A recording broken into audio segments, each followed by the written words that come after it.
Dalam sejarah manusia, banyak raja berkuasa, namun hanya 4 yang disebut mampu menguasai seluruh dunia yang dikenal pada masanya. Kekuasaannya meliputi timur hingga barat.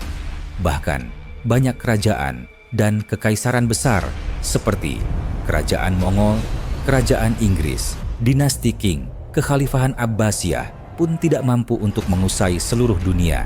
4 raja ini bukan sekadar menaklukkan negeri, tetapi menundukkan peradaban.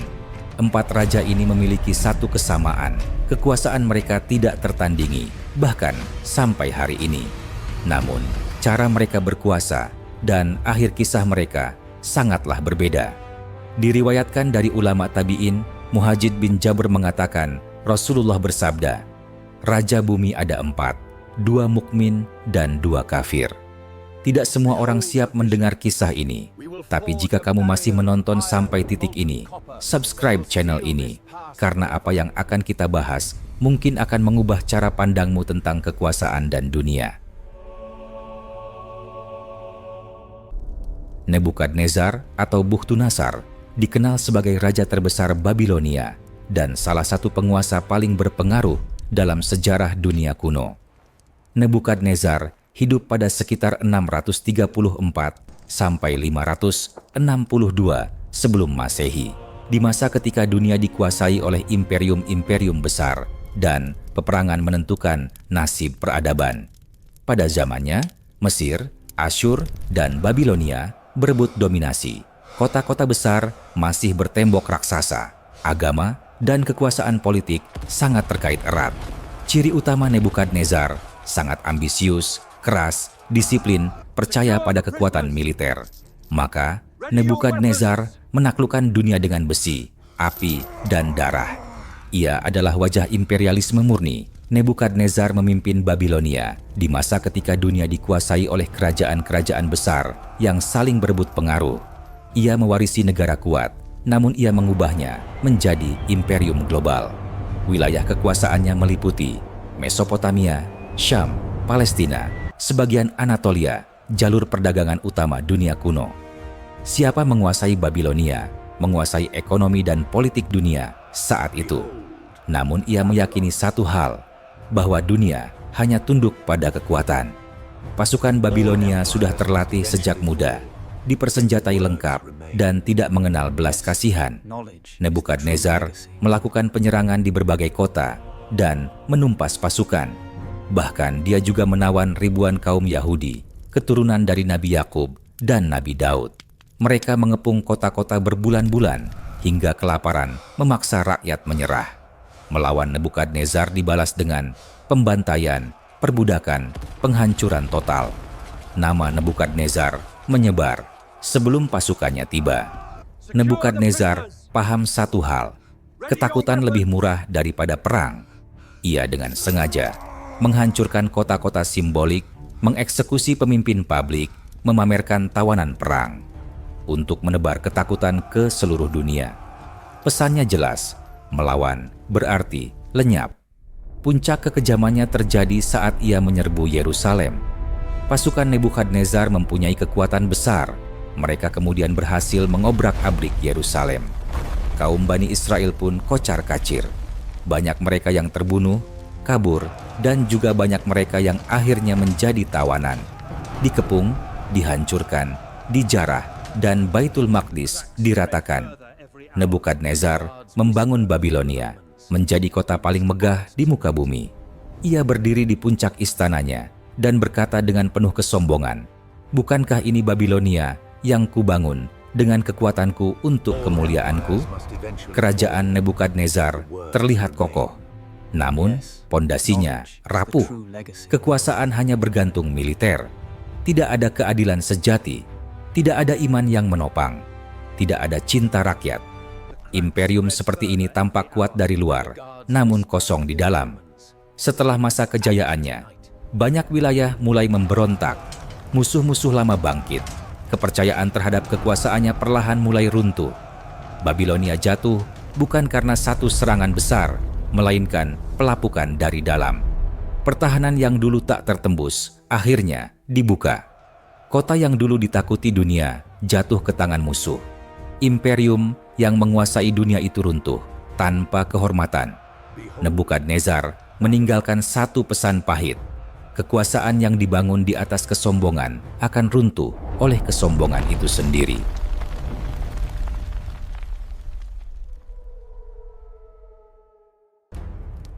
Namrud adalah salah satu raja yang berhasil menguasai dunia, namun tidak puas menjadi manusia.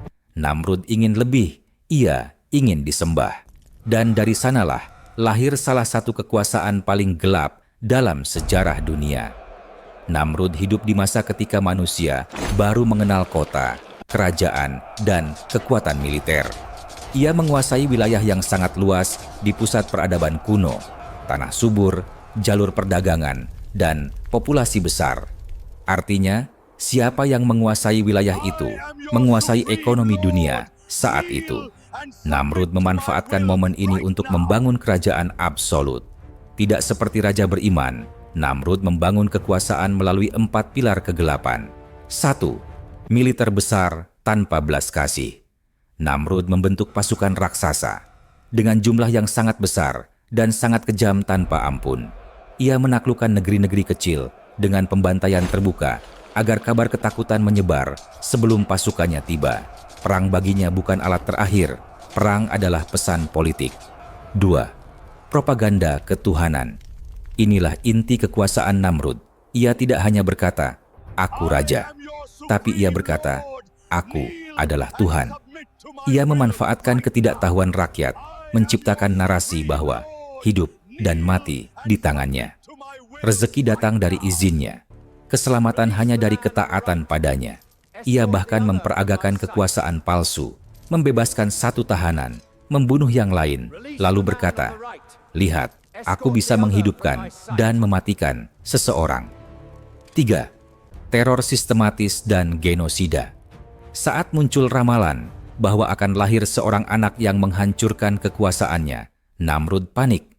Kemudian, dia memerintahkan pembunuhan bayi laki-laki dan pengawasan ketat kelahiran. Meskipun ada perintah tersebut, dalam beberapa riwayat disebutkan bahwa bayi Nabi Ibrahim selamat karena ibunya menyembunyikannya di dalam gua. 4. Ekonomi dan logistik di bawah kendali raja. Namrud menguasai gudang pangan, jalur perdagangan, distribusi hasil bumi. Rakyat tidak hanya takut mati, mereka takut kelaparan. Dengan itu, ketaatan menjadi keterpaksaan. Kemudian, setelah Nabi Ibrahim dewasa, ia tidak melawan dengan pedang. Ia melawan dengan akal dan tauhid. Pada Nabi Ibrahim berhadapan dengan Namrud, Namrud memandang Ibrahim dengan senyum meremehkan. Ia berkata dengan suara penuh kuasa, "Siapa Tuhanmu, wahai Ibrahim?" Tanpa gentar, Ibrahim menjawab, "Tuhanku adalah Dia yang menghidupkan dan mematikan." Istana terdiam, kemudian Namrud tertawa. Ia memberi isyarat pada penjaga untuk membawa 2 tahanan ke hadapan mereka. 1 untuk dibunuh, kemudian 1 untuk dilepaskan. Lalu Namrud berkata, "Lihat, aku pun menghidupkan dan mematikan." Sorak-sorai terdengar. Rakyat menyangka Namrud menang. Namun Ibrahim tidak mundur. Dengan tenang ia berkata, "Sesungguhnya Allah menerbitkan matahari dari timur, maka terbitkanlah ia dari barat." Namrud terdiam. Tidak ada jawaban. Untuk pertama kalinya, seorang raja dunia kalah oleh 1 kalimat. Setelah kejadian itu, Namrud murka. Ia memerintahkan api terbesar yang pernah dinyalakan manusia. Ibrahim dilempar ke dalamnya. Tapi yang terjadi, justru Nabi Ibrahim tidak merasakan panas sedikit pun. Api itu berubah menjadi dingin. Pada momen inilah banyak rakyat yang mulai beriman kepada Nabi Ibrahim.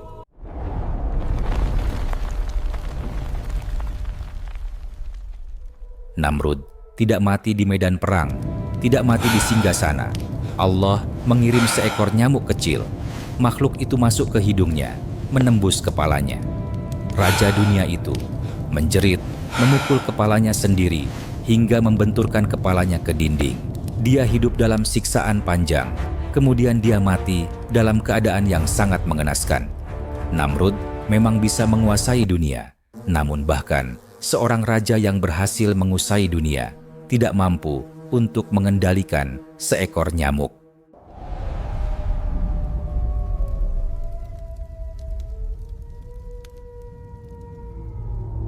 Raja Dzulkarain bukanlah seorang nabi, namun namanya diabadikan langsung dalam Al-Quran. Bukan karena istananya, bukan karena kemewahannya, tetapi karena cara ia menggunakan kekuasaan dunia.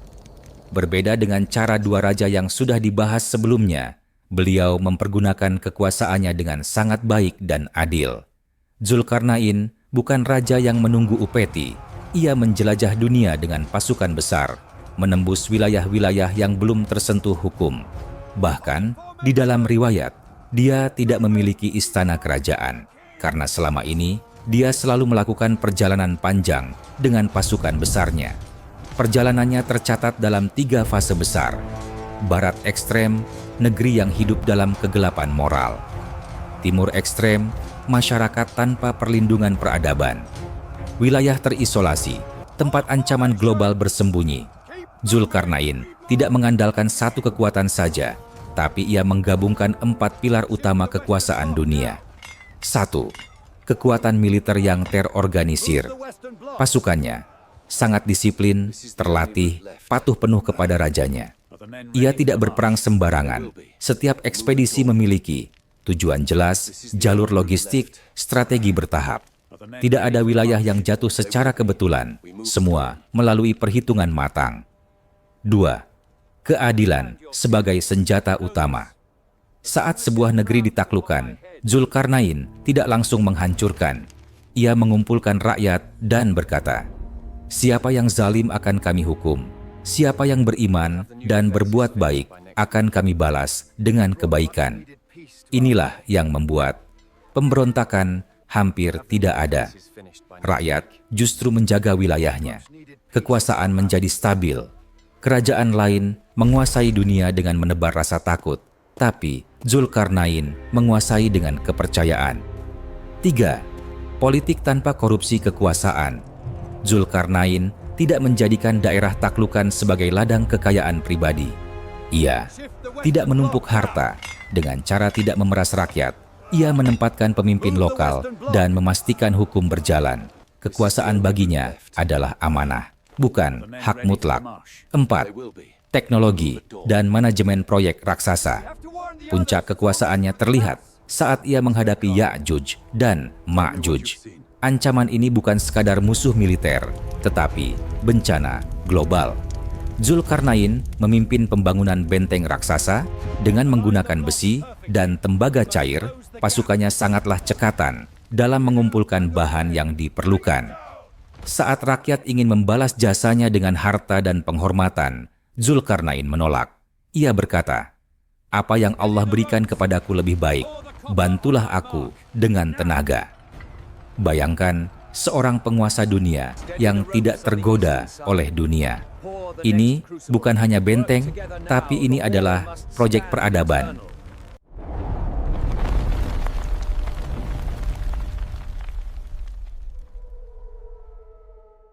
Dalam sejarah manusia, banyak raja besar, banyak sekali nama-nama besar, namun hanya satu yang kekuasaannya tidak hanya diakui di bumi, tetapi juga di langit. Ia adalah Nabi Sulaiman. Dalam sejarah manusia, tidak ada satupun raja yang diberi kekuasaan seperti Nabi Sulaiman. Allah tidak memberinya kerajaan biasa. Allah memberinya kerajaan yang tidak akan pernah terulang. Sebuah kerajaan yang ketika ia bergerak, bumi dan udara ikut bergerak bersamanya. Nabi Sulaiman adalah satu-satunya manusia dalam sejarah yang diberi kekuasaan lintas alam. Sulaiman tidak meminta kekayaan, tidak meminta umur panjang, tidak meminta keturunan. Ia berdoa, "Ya Tuhanku, ampunilah aku dan anugerahkan kepadaku kerajaan yang tidak dimiliki oleh siapapun sesudahku." Dan doa itu dikabulkan sepenuhnya. Sejak hari itu, dunia mengenal satu bentuk kekuasaan yang belum pernah ada sebelumnya dan tidak akan pernah ada lagi.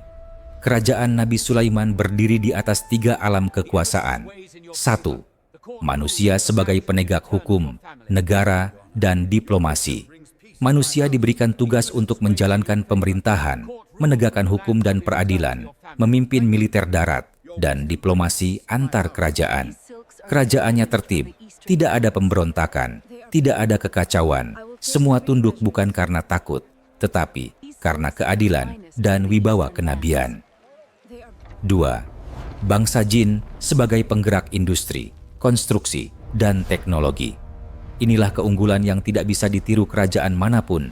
Jin diperintahkan untuk membangun istana raksasa, mengolah tembaga cair, menciptakan bangunan megah, dan bekerja tanpa henti. Mereka patuh, bukan karena kekuatan Sulaiman semata, tetapi karena izin Allah. Oleh karena itu kerajaan ini memiliki teknologi melampaui zamannya. 3. Hewan sebagai intelijen alam. Sulaiman memahami bahasa hewan. Burung-burung diberi tugas untuk menjadi pelindung pasukan dari panas, menjadi pengintai wilayah, mengirim informasi dari langit. Bahkan semut pun masuk dalam sistem kerajaan. Ini bukan simbolik, ini adalah kendali nyata atas alam. Nabi Sulaiman memilih kendaraan yang sangat unik. Inilah yang membuat dunia tidak mampu melawan. Allah menundukkan angin bagi Nabi Sulaiman. Dalam satu pagi, ia bisa menempuh jarak yang biasanya memakan waktu berbulan-bulan. Artinya, ekspansi wilayah sangat cepat. Musuh tidak sempat bersiap. Kekuasaan menyebar tanpa perang besar. Kerajaan lain bertempur bertahun-tahun. Sulaiman cukup bergerak bersama angin. Tidak ada kerajaan yang berani menantang, bukan karena takut kalah perang, tetapi karena menyadari ini bukan kekuatan manusia biasa. Setelah kita mengetahui sebesar apa kekuasaan Nabi Sulaiman, inilah titik paling agung dari Nabi Sulaiman.